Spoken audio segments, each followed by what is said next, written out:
Hi everyone, welcome to Book Talk with Sola, where we talk about interesting and powerful stories that we came across. In my book club today, I will be talking to you about a very interesting story. Have you ever read a story that's just so weird and quiet, yet interesting at the same time, and it just stays with you even after you finish it? That's exactly what this story did to me. The story is Barn Burning by Haruki Murakami, and I hope I said the author's name right. This story was very interesting to me. It was not just your regular thriller. I don't even think it would be considered a thriller. This story is interesting to me because of how it started. It had me thinking that it was going to go one way and it went the other. The way the story start out, how the narrator is talking about how he met this girl who is very interesting. He kind of likes her. He meets up with her every once in a while to have coffee or a meal or anything. And he's aware of the age difference and that he's married. He doesn't care. She doesn't care. It's interesting. It had me thinking it was going to be romantic or some kind of affair might happen, but that didn't happen at all. I like all the characters, the three characters. They all seem catchy and interesting to me. However, I feel like the narrator the narrator's interesting yet kind of weird because of how I don't get what he was thinking about the girl. But that's not the point. The most interesting person is the boyfriend. The boyfriend is talking about barn burning. Now, when I read the story and what it seemed like, and I'm sure what plenty of us would understand, is literally barn burning.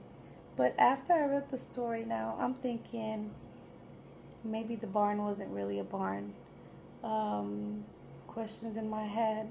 What happened to the girl? Was she the barn that was burning? Did he kill her? Did he kidnap her? What happened to her? This story just stays in my head. It's staying in my head rent free. I can't get rid of it because it left a lot of unanswered questions to me. I can't get over it. But it really messed with my head the best way it could. I really enjoy these kind of stories. And these are the stories I seek most of the time. These are the kind of stories that I seek most of the time. Kind of like in movies, how movies have plot twists. These are the kind of books that I like. So that's why I really enjoyed Barn Burning. And I would really advise um, any of you watching me to really read more books by Murakami because these are the kind of, I think when I looked into it, most of his stories are like that. Um, Another interesting part of the story is how it's like I said before, it starts out as something and it ends out leaving lots of unanswered questions. Um, the story is it's like you know how the story just keeps you guessing or like just trying to make something out of it.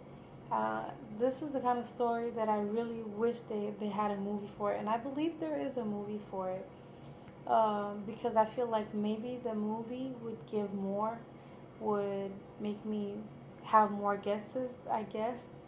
Um, yeah, this story is interesting, and I would advise for anyone to read more from this author.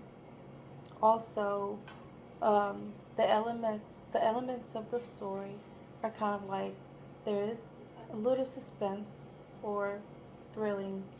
Um, there's kind of dramatic. I'm the kind of person that when I read a book or a story that I enjoy so much, I can try to visualize it. And I'm sure plenty of us do that. But to me, I feel like I have this strongly to visualize what what the narrator's saying. And I visualized most of it. That's why I really enjoyed it. That's why I really like it. And I would advise for anybody to read it.